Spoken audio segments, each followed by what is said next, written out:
Bizarre Brain Comics. Yeehaw, partners!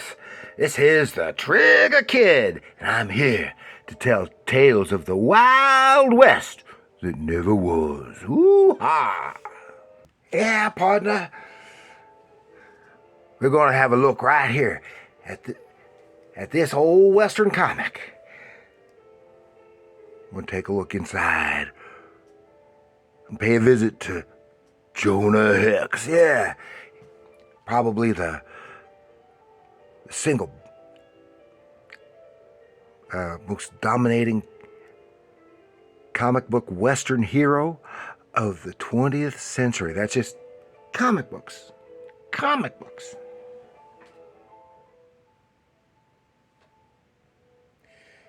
Not like the old movies and TV Western heroes who also had comic books, or radio shows that also had comic books. This has his origins in the comics as Jonah Hex, and he was first of all, this is from DC Comics Millennium Edition. It's a reprint of All-Star Western number 10 from 1972. I had that book. I don't know whatever happened to it, but one time I had that book. And I still have other volumes with reprints of that story in it. Now, this is All-Star Western reprint number 10, 1972. So it was this version was from 2000. Now, that makes this book 24 years old.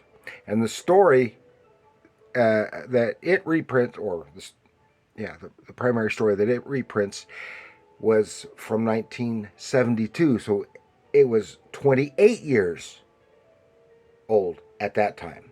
So this copy is almost as old as the story was when it was reprinted here. That makes the whole thing about 52 years old. Again, the All-Star Westerns. That's the name of title of 3 comic book series from DC Comics, featuring both anthological stories as well as continuing characters. The first iteration ran from 1951 to 1961. And the second iteration, that's this one, was from 1970 to 72. And the third iteration was from 2011 to 2014. The 1951 version took over. Ooh. Yeehaw! It doesn't want to. Come on.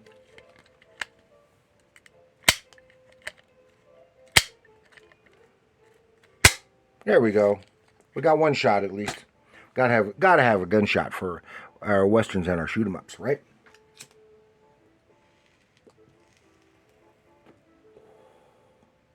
Anyway, as I was saying, the 51 version took over numbering from All-Star Comics.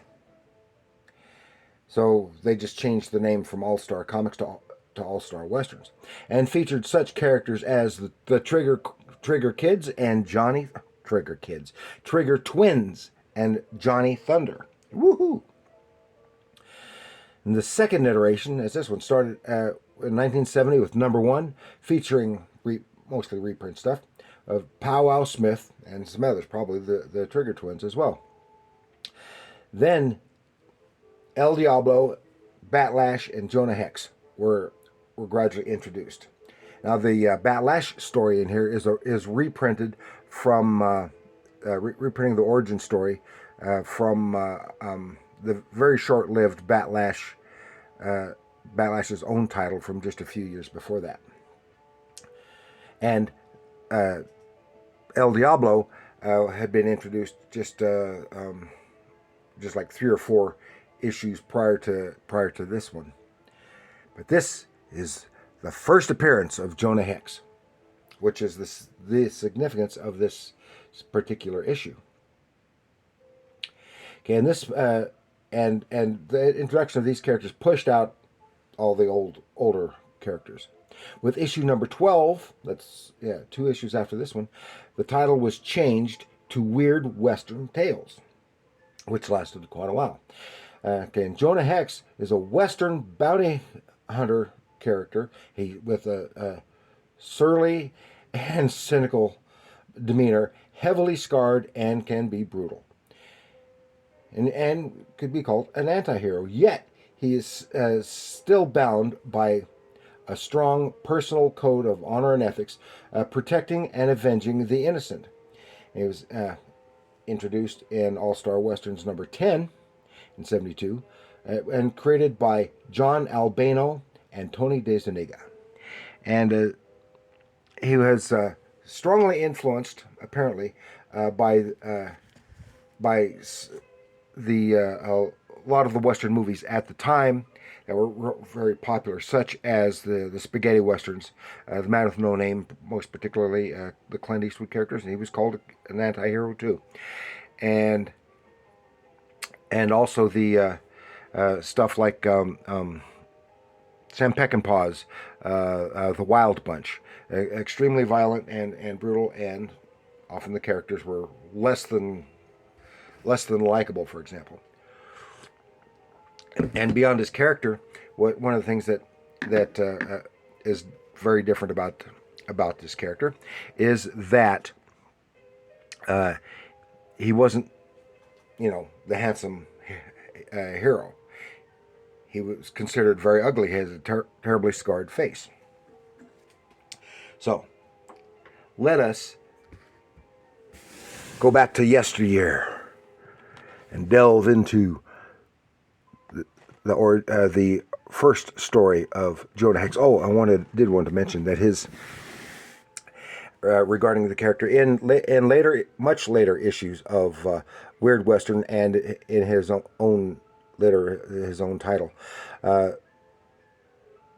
his background was most of his background was revealed. The fact that he had been sold as a slave by his father to the Apache Indians, and he was, as attested by his Confederate coat,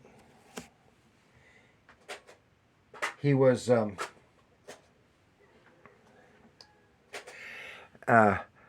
the Confederacy, a Confederate soldier during the American Civil War. And then also his face was terribly scarred later in an encounter with some Indians as well. I think it was the Apache, because they considered him a traitor or something like that. I've forgotten now. And his face was horribly scarred. And one of the significant things about Hex's background was that he, in the war, he was a member of the Stonewall Brigade, under the command of Stonewall Jackson, which I have a tie to because my ship was named the USS Stonewall Jackson, which I always thought just wasn't right that we would have an American warship named for a traitor. It'd be like naming a ship the Benedict Arnold. And but it just so happened, General Stonewall Jackson was very lucky. Never got shot. Had a lot of close misses, but never got shot by the enemy in the war. Then, because of misidentification, a mistake,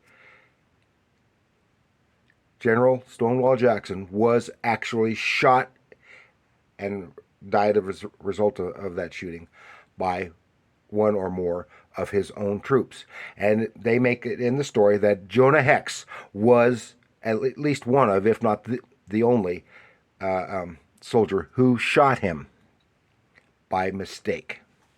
And he always carried some of that guilt with him for the rest of his life. And was a big contributor to his surly nature. So, now we're going to take a look at the great artwork of Tony DeZuniga. He was one of the earlier Filipino artists who came to D.C. A bunch of others came later, and gained both a lot of success and popularity because of his great art style. And I am a big fan of Tony DeZuniga. And here it is, of course, written by John Albano. Later stories were written... I can't remember. I just read his name. I just read his name. Oh my gosh! And I can't remember. It doesn't matter. Who the writer who did most of the later stories? So here is Hex coming into town, the town of Paradise, with two bodies being dragged behind him. Remember, he was a bounty hunter. These are from a gang. These guys were from a gang who's been terrorizing this town, and Hex was hired by the town fathers to eliminate them at $100 a head. Remember, $100 in the 1870s was a lot of money. And he brought those two in and said, "Well, it's a good thing you showed up when you did, because 3 more of those guys have just ridden into town, and they're over in the saloon. Well, get your money ready." So he goes over to the saloon, sneaks into a window on the second floor, quiets the lady who lives there, and then surprises the guy who are setting up a bushwhack of him.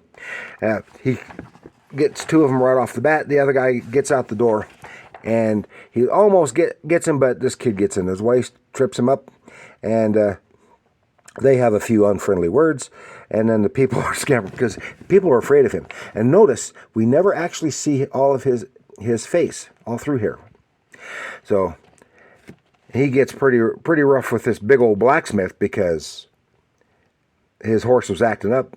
Jonah's horse was acting up a bit. Hex don't like that, and he takes that old boy down a peg. One slug, boom. So he follows that fella, and finds the hideout that this is the boss man and the guy who got away, and his boss man is chewing him out for not getting Hex at the time.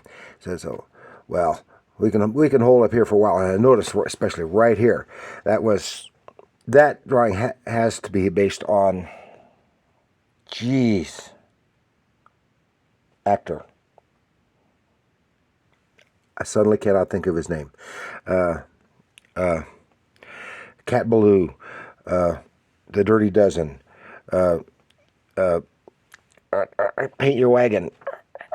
I just cannot think of his name, but I can see his face right there. Anyway, and he sends his buddy out to get some water so that they can withstand a bit of a siege when Hex gets there. So he goes out and he's drawing some water, and he's drawing some water from the well, and then he's surprised. Uh-oh, what the heck? And then it's Hex, and he flares up a match to light his cigar, his cheroot. And that's the first time we get to see the scarred face of Jonah Hex. Hex, bluey, bam, bam. He didn't stand a chance. So the boss man, he hears it. He sneaks out the back of the house, but he gets out there and he sees a shadow, which he thinks is Jonah Hex, but it just happens to be an old stump. Bluey, bluey, bluey. But delayed him enough. Notified Hex. He forks his horse, and he's off on the run. But he looks around. Hex is following him. There he is, highlighted against the ridge line by the full moon. And he takes off like a sunny gun. And the nearby farmhouse. And he's hauling the dead body of the corpse of the other fella. Comes up to the house. Now, I wanted to notice here, the detail is some great work on the house, some just overall great work by DeZuniga. But one of the things I really wanted to point out here is the detail, just a simple little detail that was unnecessary. Yet here you can see, I don't know if you can see it in here as well as I can, is a whetstone. It has a little foot pedal. It's a large round stone the size of a wheel with a pedal on it. And you'd stand there and you would kick that pedal, and it would rotate the stone and to sharpen knives, axes, farm tools, all anything that needs to be sharpened. And I think that's so cool. So my dad had one when I was a kid, back in the '60s. My dad had one of those, and it was like 40 or 50 years old then. I wish I knew what ever happened to it because it was an antique. And so here the guy, the crook is, and he's holding his gun to the farm lady's head. So he's going to shoot her, and then the kid. It turns out to be the house of the kid that he ran into in town earlier, and he ain't got no paw, despite of what he said. And he says, "Please don't let him kill my ma." So Jonah has to drop his guns, just like the guy says. He says, "Ha ha!" He gets on his horse, starting to ride off, but Hex pulls the knife out of the back of his jacket, fwunk, and got him good. Then he gets himself armed up and hauls the lady who fainted dead away into the house. So he loads up the bodies, and the kid thanks Hex, invites him back because come on by to eat. My mom's going to make some apple dumplings. And go visit you. What for? Well, my mom makes apple dumplings. I ain't too crazy about it. Dumplings. He gets into town. Turns in the bodies, gets his reward, and says, "Oh, this is pretty nice." He has no means. This is just to rattle these boys because they're all afraid of him, and they don't want him around, but they want to use him. He says, "Oh, that's a pretty nice town. I might be inclined to stay." He asks about that lady. She's about ready to lose that farm because of her husband died. They haven't made a go of it, and they owe the bank $300. They're going to lose the farm. So Hex pays off that mortgage, that $300 mortgage, to the bank, to make sure and see that it gets accredited properly, or I'll find out. Then he talks about, there was a pretty fine little house on the edge of town that was might make a nice place to live. I might just buy that. And they go, "Oh, no, you don't want to buy that. You can't. It was just sold just today, just this very day." And he rattles them good. Gets on his horse and rides out of town. So he thought maybe he would stop by and partake of apple dumplings on his way out. Then kablooey! His hat gets shot off his head. He thinks someone's bushwhacking him. Well, they basically are. And he crawls up and he's about ready to blow him away. And it turns out it's the mama. It's the mama. And she says, "Well, you're the little cub's mother." She said, "That's right. And you're the murdering hellion that's become a hero to my son." And she just chews him out up one side and down the other, and says, "I don't like either of you." And then he runs into the kid who's running away from home. He wants to go with Hex. He says, "I thought don't you sort of like me, mister?" "Like you? I hate you, boy. Hate you like poison." And rides off, which is probably the best thing he could have done for that boy. Then as he's riding along the road, there's a sign to the town of Paradise Corners. "Welcome to Paradise Corners." And he just slams the crap out of that sign, busts it up, and on his way into the wilderness. And that is our introduction to Jonah Hex. Now, I'm not going to go into it too much, but followed up with a story of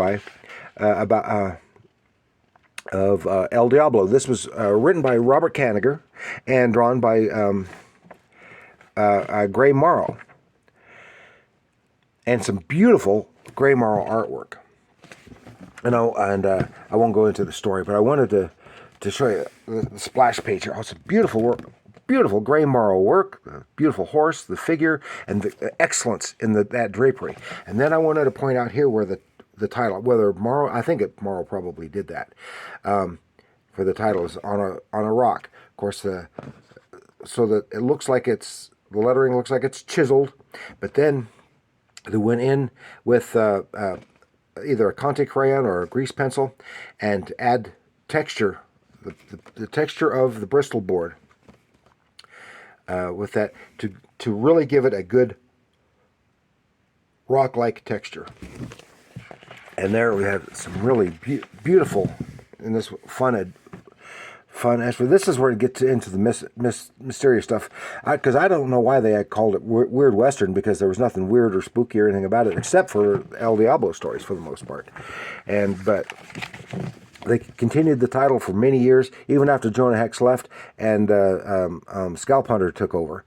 But you can see the beautiful artwork, and that had some great artwork, and just as rough and rugged. And then on the very end is the reprint of the Bat Lash story that was beautifully drawn by Nick Carty, and it was written by, or actually I should say plotted by Sergio Aragonis. He created the character, from Sergio Aragonis from Mad Magazine and Plop and Gru the Wanderer. Yeah, he created Bat Lash, and it was he did the plot, and at this point it was Denny O'Neil who did the script. Later stuff, Mark Evanier, who would do the scripting, just as he did with Gru the Wanderer and all the other stuff that they worked together on. And that, love comics, yeah, and that is that for this reprint of All-Star Western number 10, the introduction of Jonah Hex. He's one of my all-time favorites in Western comics, and I just love that boy. And I have gabbed way too long because I got a sink to go fix.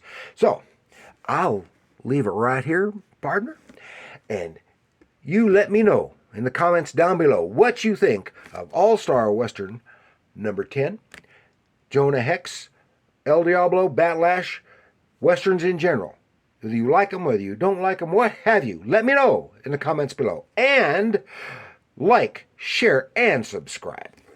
And remember, comics are art.